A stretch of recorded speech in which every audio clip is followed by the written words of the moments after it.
Selamat siang semuanya. Kembali lagi dengan saya, Ria Yohana Sidorok, dengan NIM 190306013. Saya dari Prodi Peternakan.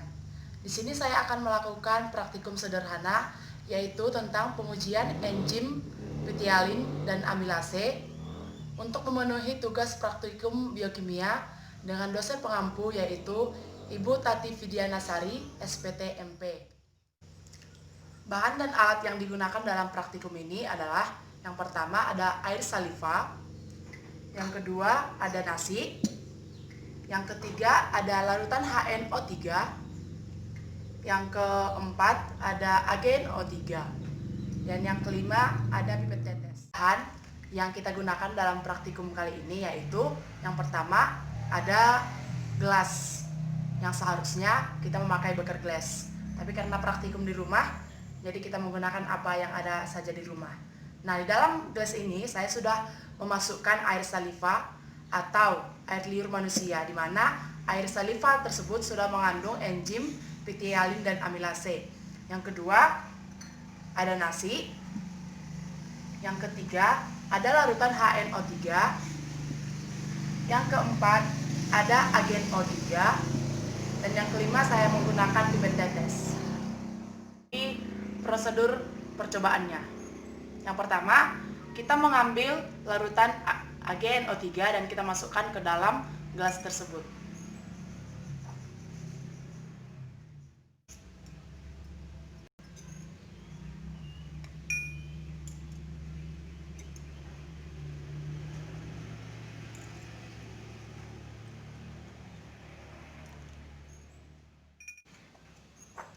Sekarang HNO3.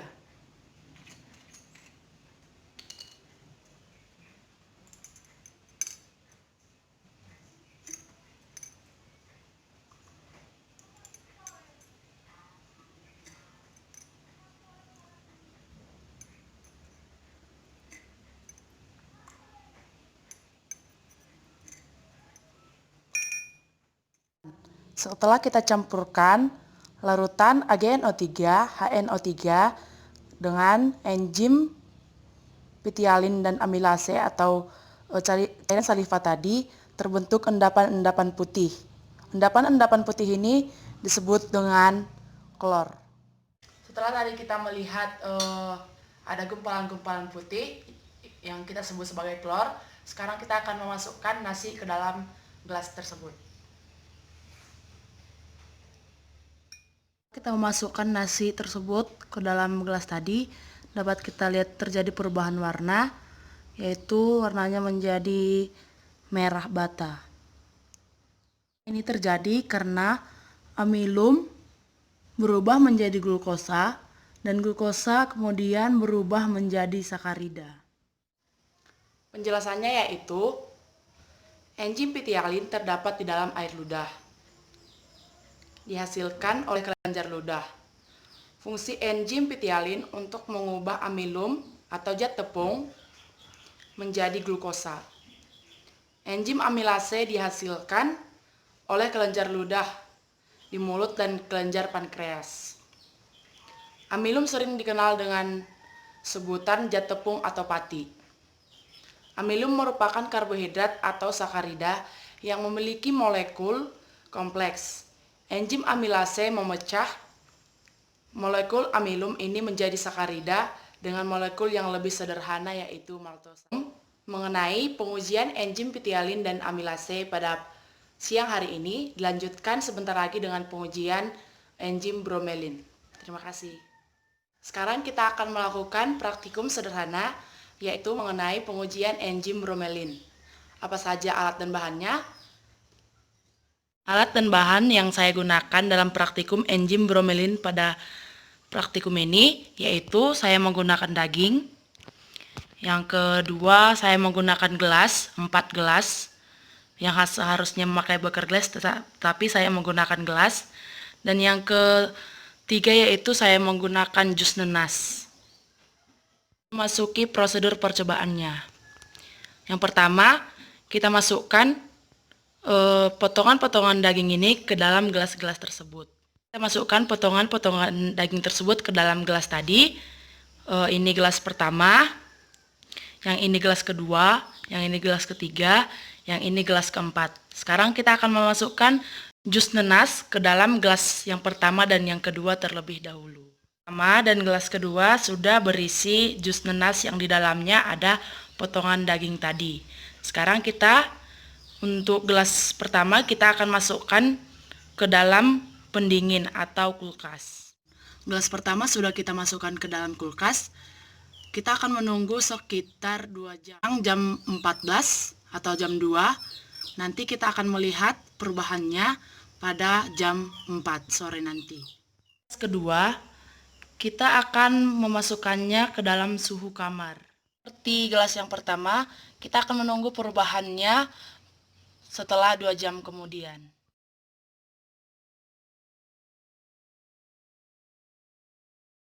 Tidak terasa 1 jam sudah berlalu. Kini kita akan memasukkan jus ke gelas nomor 3 dan nomor 4. Setelah kita masukkan jus tersebut, untuk gelas ketiga kita akan menempatkannya di kulkas dan gelas keempat kita akan menempatkannya di suhu kamar seperti gelas pertama dan gelas kedua. Nah, ini kita sudah menempatkan gelas ketiga di dalam kulkas. Kita akan melihat perubahannya 1 jam kemudian. Dan untuk gelas keempat kita akan menempatkannya di dalam suhu kamar.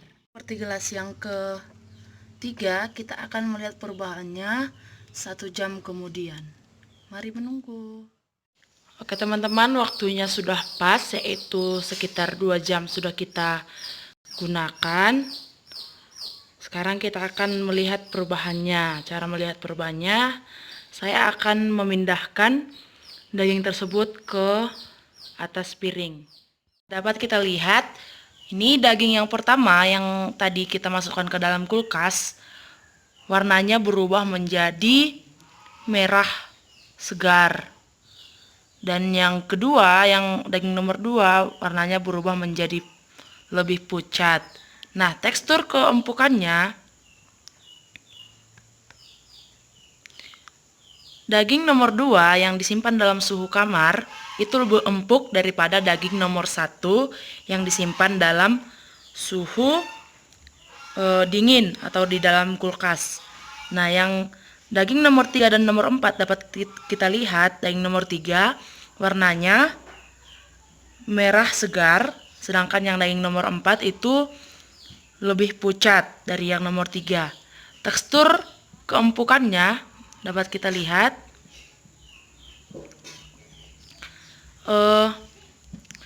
daging nomor 4 tersebut lebih empuk daripada daging yang nomor 3 yang tadi kita masukkan ke dalam kulkas. Penjelasannya adalah jus nanas yang kita gunakan tadi itu mengandung enzim bromelin. Fungsi dari enzim bromelin yaitu untuk melunakkan bahan makanan seperti daging. Sehingga tadi daging yang kita praktikumkan itu ketika mengenai jus nanas dan didiamkan beberapa jam, dia akan menjadi empuk.